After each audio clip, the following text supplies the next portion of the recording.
Okay, in this tutorial I want to show you how to save your project once you're done inside of Photoshop.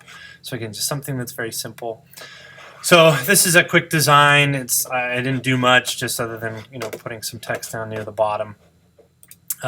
So once I'm ready to save, I'm going to go to File, down to Save, or Save As, depending on my situation. If I've already saved the project, I can just go to Save.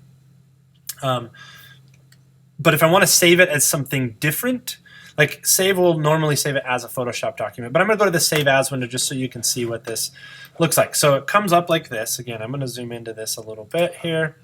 I'm going to hit the down arrow because I want to make sure that you can see, again, the difference there. When I click on this little down arrow, this is usually what I do because this lets me choose exactly where I'm going to save it. Well, okay, let's go ahead and save it in my Documents folder. So this is maybe, I'm just going to call it Typography for now.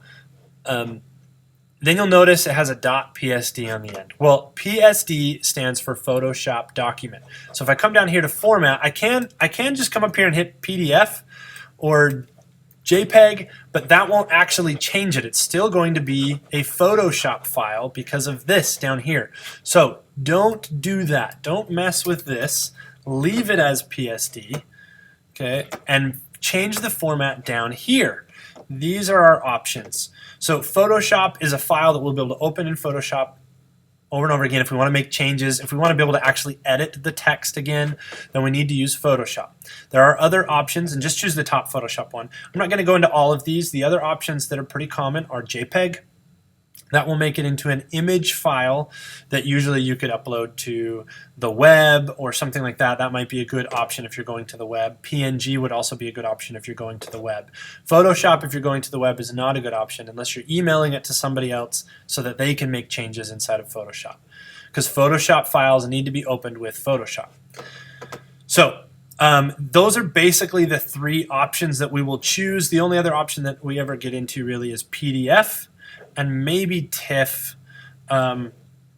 It sort of depends on what your purpose is. But in my classes, we typically will just deal with Photoshop, JPEG, PNG, and then PDF and TIFF every once in a while. But just so you're aware, those are the options. That's how you change it. Notice when I come down here and click on JPEG, for example, you'll notice now it changed and it says .jpeg. So I should never type that in. I should always just leave it as the option that I want to leave it as.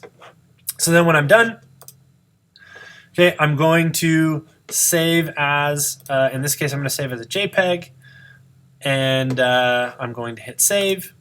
It's going to say, okay, what quality do you want on the JPEG?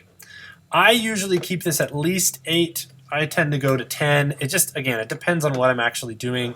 I leave everything else the same, and then I just hit OK.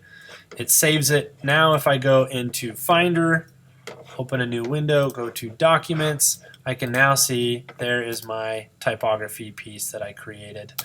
And that's how you save. That's a little bit about the Save or Save As window from Photoshop.